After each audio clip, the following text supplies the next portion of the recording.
কি হলো?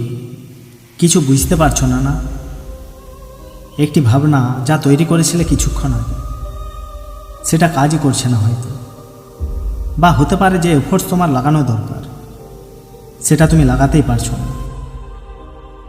কারণ নিজের থাকতে পারে, কিন্তু জানো তুমিও যে জীবনের জন্য সঠিক কোনটা। তুমি করতে তো চাও, পড়ার সময় তোমার মনে হয় যে আমি সবার থেকে বেশি পড়ব, কিন্তু কিভাবে পড়ব, কিন্তু কিভাবে পারো না। তুমি নিজেও বুঝতে পারো না। জানো কি সবচেয়ে বড় কারণ কি? ফোকাসের কম হয়।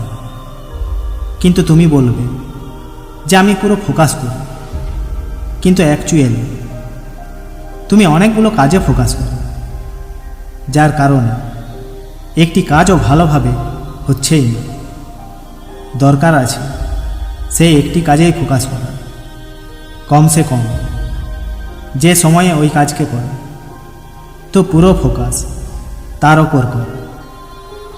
যখন অন্য কাজ হবে তখন তার উপরে ধ্যান দেব, কিন্তু এখন যাই করছো কেবল তাতে সবচেয়ে পারফেক্ট হতে হবে। নিজেকে বেশি নয়, কেবল দুটো প্রশ্ন জিজ্ঞেস করো যে আমাকে আমার জীবনে কি চাই, আর আমি কি সেই অনুযায়ী কাজ করছি। ব্যাস দুটো প্রশ্ন, আর তোমার পুরো বাস্তব তোমার সামনে হবে। কাউকে জিজ্ঞেস করাই চলবে না যে আমি ঠিক করছি না বেঠিক। ব্যাস নিজেকে এটা প্রশ্ন করবে যে আমি যে মেহনত করছি সেটা আমার স্বপ্নকে পূরণ করতে সাহায্য করবে।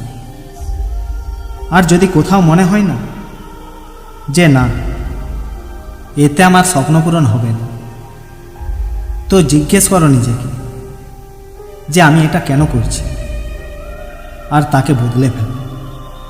এরকম নয় যে আমি আমার জীবনে অনেক কিছু পেয়ে গেছি, কিন্তু তিনটি কথা যা আমি লাইফ থেকে শিখেছি, আর এই কথা আমাকে হামেশা এক কদম আগে নিয়ে যায়, কিছু নতুন শিখিয়ে দেয়। প্রথম, যে সংঘর্ষ তোমাকে ভালো বানিয়ে দেয়।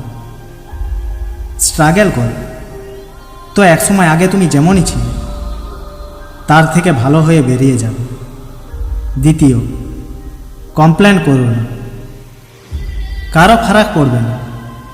আজ কমপ্লেন করে যদি তুমি কাজ না করো, কিন্তু পরে জবাবই দিতে পারবে না যখন এটা জিজ্ঞেস করা হবে যে কাজ কেন করোনি।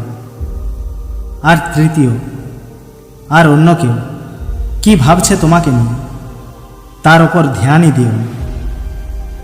জীবন তোমাকেই বানাতে হবে, তো তার ওপরই তোমাকে ধ্যান দিতে হবে। পরে যখন কিছুই হবে না তো কেউ খেতেও দেবে না। এই জন্য কেবল কাজের ওপরেই ধ্যান দাও, ভালো হওয়ার জন্য ধ্যান দাও।